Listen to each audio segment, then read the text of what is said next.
Está no ar o primeiro episódio do Pode Contar, um podcast da Pérez e Fernandes para você conhecer e se inspirar na história de vários empreendedores.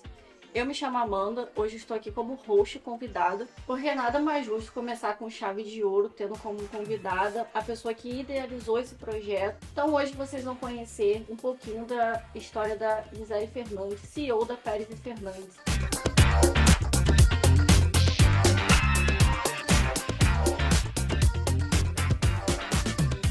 Gisele, faça as honras, se apresente, conte aí pro pessoal um pouquinho da sua história. Olá, pessoal! Então, eu me chamo Gisele, sou contadora de formação, me formei na Cândido Mendes em 99. Desde então, exerço a profissão com muito amor, com muito carinho. E hoje nós estamos iniciando esse novo projeto, que é um podcast de empreendedorismo, para poder compartilhar com várias outras pessoas as histórias de cada um. Porque eu entendo que a jornada empreendedora, ela é muito solitária.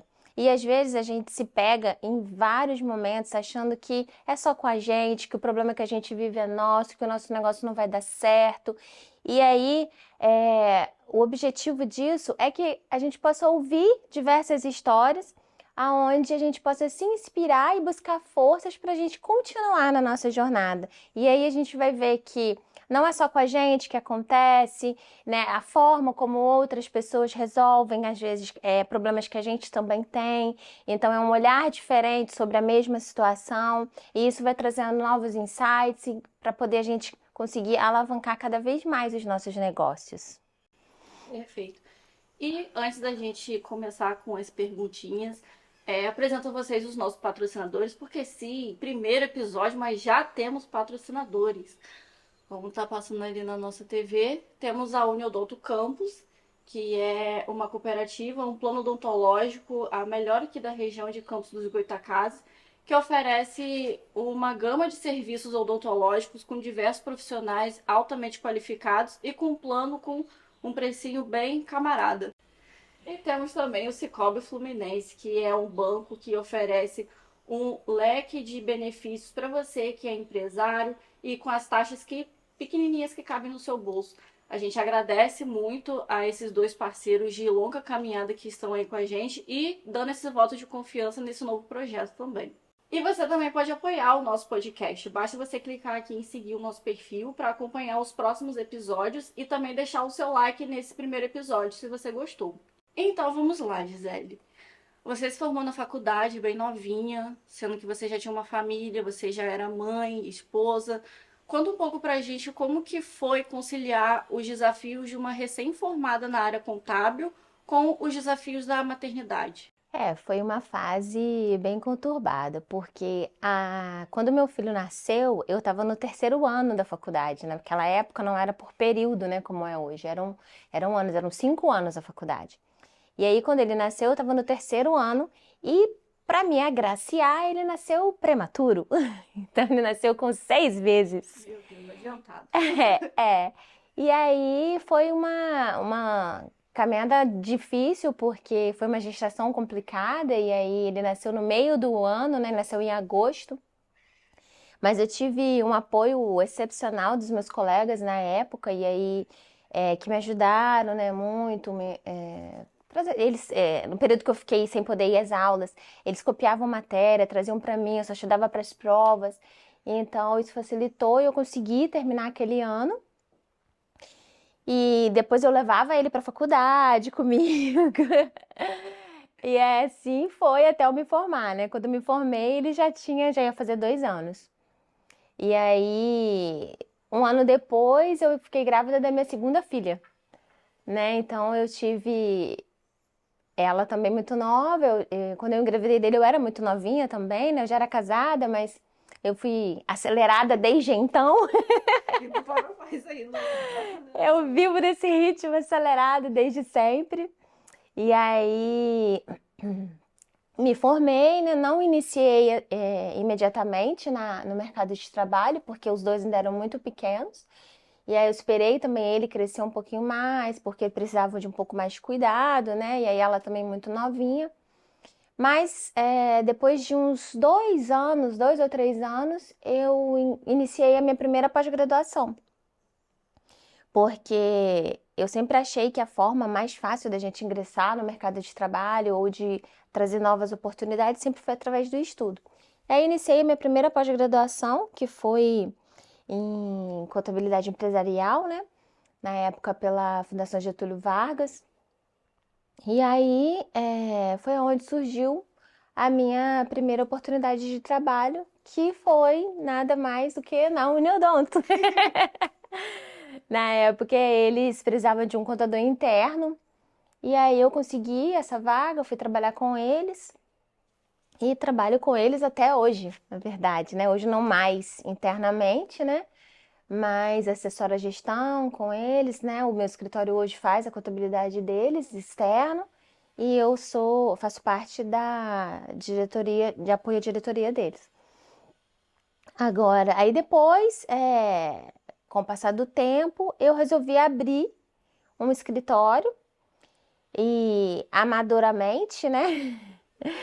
Muito no início, conciliando as duas coisas, não deu certo naquele momento. Eu também não tinha preparo, não sabia empreender, né? Não sabia É que a faculdade como não te ensina isso, não né? ensina. A faculdade ela te ensina a teoria, né? Na verdade, ela não te ensina nem assim a técnica mesmo, né? Você aprende na marra. Aprende fazendo, se atualizando. Eu aprendi muito depois, foi com as pós-graduações que eu fiz. Essas me deram mais embasamento até do que a faculdade. A faculdade ela me deu muito conhecimento técnico amplo, mas não ali na prática do dia a dia. Entendi. E você teve medo, receio de, por exemplo, você terminou a faculdade, precisou ficar, não ingressou de cara no mercado de trabalho e em seguida iniciou após.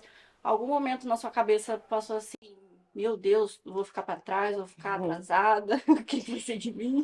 Olha, eu vou te falar que em diversos momentos eu tive essa sensação, porque cada vez que eu entro num nível de aprendizado novo, seja numa pós-graduação, seja no mestrado que eu fiz, seja numa mentoria que eu entro, eu sempre tenho essa sensação de que eu não sei nada.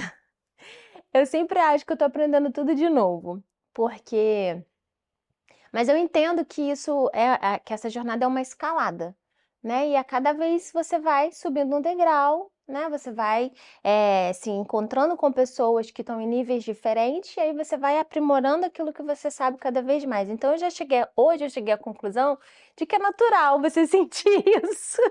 Não Mas eu só. já senti muitas vezes isso, né? É uma frustração que dá.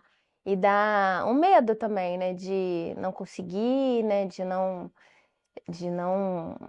prosperar, né? Digamos assim, naquilo que você se empenha para fazer. Mas eu também sempre fui muito audaciosa. Eu sempre fui muito corajosa também. Eu não tenho medo. Quer dizer, eu tenho medo, mas o medo não me impede, de fazer as coisas. Então, eu sigo aquela tá com medo, vai com medo mesmo.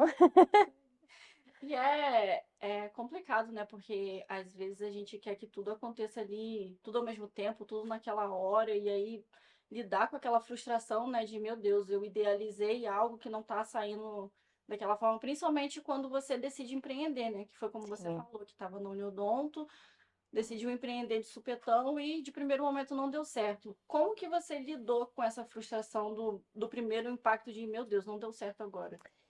Então, eu sou uma pessoa também muito assim tranquila em relação a essas coisas. Eu sei a hora de ir, mas eu também entendo que tem momentos que a gente precisa voltar.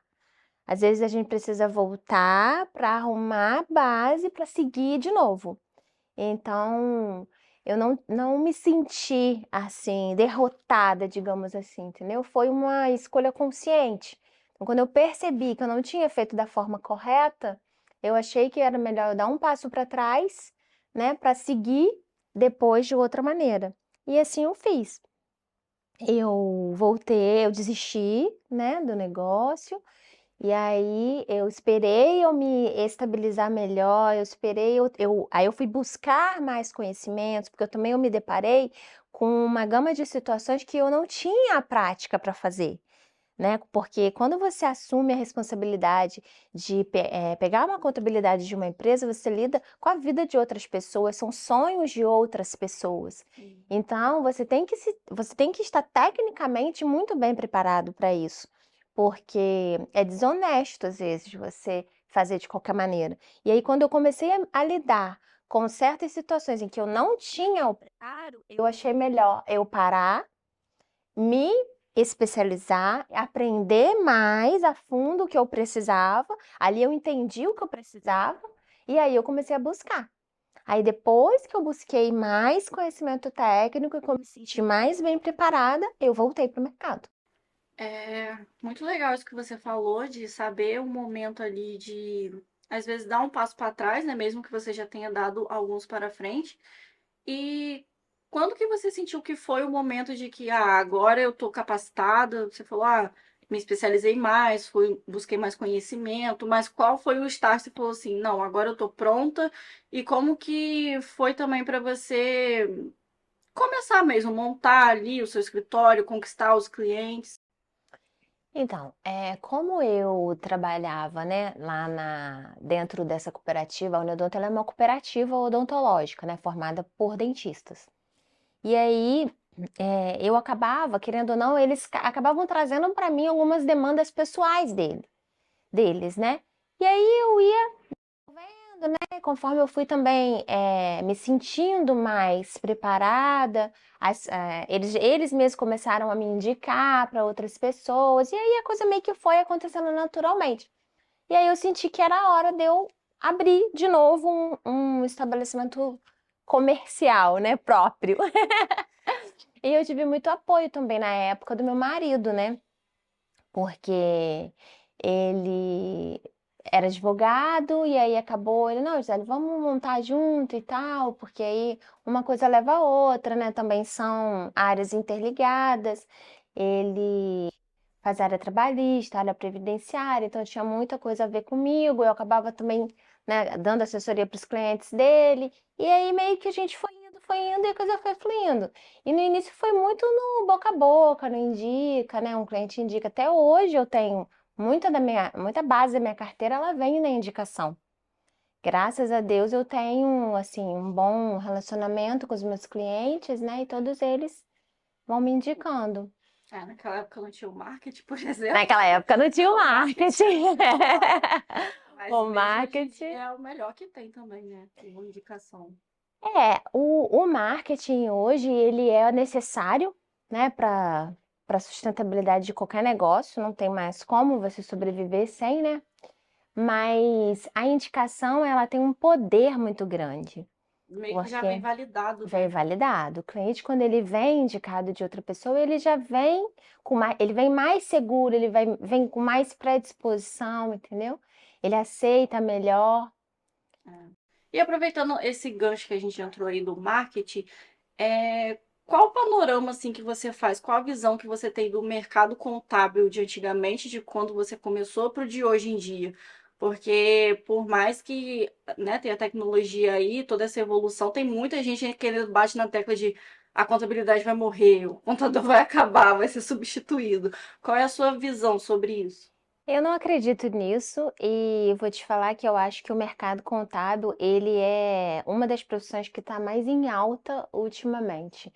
A pandemia deixou isso muito claro, porque na pandemia foi aonde o contador pôde mostrar o seu valor. O contador e o médico trabalharam ali. É trabalhar ele pau a pau. Porque a cada dia era uma instrução nova que saía, uma forma nova que saía, e até hoje a gente ainda vive benefícios fiscais oriundos da pandemia, que se o contador não tiver esse olhar para orientar o cliente dele, ele perde essa oportunidade. E assim, também hoje a visão que as empresas precisam desenvolver mais em relação ao contador e o contador também em relação a ele mesmo, é que ele não está mais ali para calcular imposto. E isso já está muito claro, porque quando se fala nisso, que o contador vai acabar, que a profissão vai acabar, porque o robô vai fazer tudo, o robô vai calcular imposto. Mas o robô não vai avaliar qual é a situação tributária mais vantajosa para ele, dentre as que existem. O robô não vai avaliar se existe uma brecha na lei que aquela empresa pode se encaixar. Ele não vai conseguir avaliar dentro do fluxo de caixa dele aonde é que está o gargalo do negócio. Entendeu? Então, essa orientação, essa ajuda, isso é o contador que faz. O contador, ele é um parceiro de negócio do cliente, né, da empresa. Ele não está ali só para calcular guia. De fato, é isso aí mesmo, calcular guia e realmente o robô vai fazer, como hoje ele já faz. Lá no escritório não é mais a gente que faz o cálculo. A gente tem um sistema que a gente insere as informações e ele gera, ele calcula, ele envia para o cliente. Nem preciso da ação humana para fazer isso. Mas a gente precisa da mente nossa para quê? Para analisar a melhor estratégia para o cliente, aonde ele possa conseguir levar o negócio dele da melhor forma possível, gastando o menos possível com tributos, né? É. E, infelizmente, a gente ainda vê um pouco essa desvalorização, né? Que as pessoas ainda não vê a importância da contabilidade, o quão é importante. É tanto que, assim, eu vou lá fechar com tal negócio na internet que só vai gerar os meus impostos. Mas falta exatamente isso daí, né? E eu sei porque, às vezes, a gente recebe vários casos lá no escritório que a empresa vem defasada por conta dessa falta dessa análise, dessa falta ali do por trás, né? Do cuidado. E sabe o quê? O cliente, muitas vezes, ele não entende, ele não sabe para que serve, ele olha a contabilidade só como mais uma conta para ele pagar, porque é a pessoa que dá o imposto para ele pagar. Ele já não gosta de pagar o imposto, então ele odeia a contabilidade, porque é ela que manda o imposto.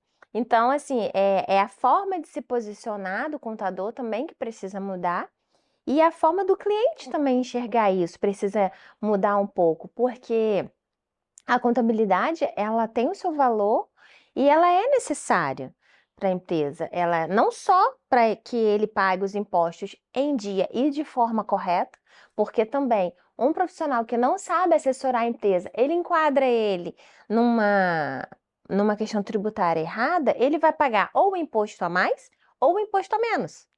Então, de todo jeito ele está perdendo, porque se ele está pagando a mais, ele está dando dinheiro para o governo e às vezes não tem como recuperar. Nem sempre tem como recuperar. E quando ele paga menos, ele está sujeito a uma autuação de repente. Então, quantas vezes a gente escuta aí falar que recebeu uma autuação de 50 mil, de 100 mil, e é isso, a Receita ela não deixa para trás. Ele também Ela nem quer o avisa dela? o que vai fazer. Não. Ou seja, a contabilidade que vai morrer é a arcaica. É, Aquela lá presinha no papel ali que só calcula imposto e manda para o cliente. Agora, é, aqui se preocupa, tem responsabilidade, preza ali pela assessoria com o cliente, essa só tende a alavancar, né? Até porque cada vez mais o número de empreendedores tem aumentado no país, né? Cada sim. vez mais pessoas têm buscado novas oportunidades e abrir o CNPJ precisa de contador, basicamente, né? É isso. E uma coisa que as pessoas também às vezes não valorizam e não entendem é que a pessoa física dele acaba ficando atrelada à pessoa jurídica de uma forma ou de outra. E aí, muitas vezes, a pessoa jurídica é a forma melhor para arrumar a vida dele na pessoa física. Então, fazer esse link, fazer esse estudo, essa análise, entender o cenário para poder botar os dois na segurança jurídica é a melhor opção, entendeu? E aí é aonde o contador consegue mostrar o seu valor. Isso é bem interessante. E qual conselho assim você pode dar para aquelas pessoas que estão saindo da faculdade agora, cheirinho de leite? Ainda mais aqui na cidade que a gente tem, né? A faculdade que oferece essa formação em contabilidade, o bacharel. Que conselho você dá para esses jovens que às vezes já saem com essa mentalidade de vou sair, já vou montar meu escritório, vai ser tudo lindo e maravilhoso? Então, eu acho que sim, deve montar, eu acho que é muito legal, eu acho que é vantajoso, eu acho que vale a pena, mas eu também acho que precisa ter segurança para fazer. Então, se você está saindo da faculdade, está acabando de se formar, o interessante você tem vontade de empreender, quer montar seu escritório? Beleza, legal. Mas vá também buscar as informações, vai buscar uma formação melhor para poder você empreender de forma melhor, então, se especializar no assunto, se especializar principalmente na questão tributária, para você não pecar nesse quesito e se cercar do máximo de ferramentas tecnológicas também que você puder. Isso é quase um conselho para todas as áreas, né? Nunca deixar de estudar Sim, e ter a é, tecnologia como aliada, porque é. realmente é a base de tudo hoje em dia, né? E assim, a grande questão é que o investimento nessas tecnologias não é barato, mas é extremamente necessário. Porque se você quer ter um atendimento de qualidade, se você quer ter uma empresa de qualidade, você precisa também investir em ferramentas de qualidade. E para a gente, isso é muito necessário, porque você precisa se cercar, né, de ferramentas sustentáveis, né, para poder te auxiliar ali na gestão do seu negócio. E até mesmo por isso que você busca estar sempre inserida nesses congressos, né? Tanto do meio contábil, tanto voltado ali para a tecnologia, né? Para conhecer novas ferramentas e ver o que faz sentido para o negócio, né? Sim, porque a tecnologia ela está desenvolvendo aí de vento em polpa, né? A gente está vendo. E com certeza tem muitas ferramentas que trazem mais segurança e mais celeridade no nosso trabalho. Porque, na verdade, aonde que está o ganho do negócio? É você fazer mais com menos. É você poder atender mais clientes de forma mais rápida, mais eficiente, com menos pessoas. Porque a mão de obra é o que mais onera dentro de uma empresa. Então, quanto mais você investe na ferramenta, menos você investe. Não é que você vá dispensar os seus funcionários, mas você vai ter funcionários mais capacitados e mais preparados para outra área do negócio, que é a área do pensar. Na verdade, a visão que tem que ter é que você está estimulando, né? Você está Sim, estimulando o funcionário a buscar mais conhecimento para ele poder agregar ali na empresa, né? sim. Nessa parte da análise e largar o trabalho manual. Eu falo muito lá no escritório que tudo aquilo que a gente faz e não precisa pensar, não vale a pena fazer. Isso o robô faz. Então, a gente precisa sempre investir em desenvolver atividades que a gente precisa pensar, porque aquilo que a gente não precisa pensar, com certeza tem um robô para fazer. Entendeu? Bom, estamos chegando ao final do nosso bate-papo, muitíssimo agradável. E para finalizar, eu vou fazer um joguinho com você, um bate-volta ali de duas perguntinhas. Uma verdade absoluta que você tem nessa sua trajetória. Cara, uma verdade absoluta é que sempre você tem que andar com a verdade. Não adianta você querer enganar o seu cliente ou vender aquilo que você não sabe ou que você não faz, porque isso não é legal. Isso não dá certo. É um dinheiro que entra, mas Isso não. não dá certo. Se propõe a fazer só aquilo que você sabe fazer. E o maior desafio, assim, que você teve na sua trajetória? Pessoas. Pessoas é sempre o maior desafio. Vai ser eterno, então. É, lidar com pessoas é um aprendizado diário. E aí você ter essa mentalidade de que você também precisa estar aberto para aprender com os outros é muito difícil. Isso é muito difícil. E eu falo isso tanto com os clientes, quanto com os funcionários, com os parceiros de negócio. Isso é um aprendizado todos os dias. Relações em si são. É, É o chave ali da vida. é isso aí. E uma jogadinha bônus. Se você tivesse a oportunidade de conversar com a Gisele do passado, o que você diria pra ela? Ai, nem sei. Eu acho que eu demorei muito tempo para acordar, assim, principalmente para essa questão tecnológica. Sério? Uhum.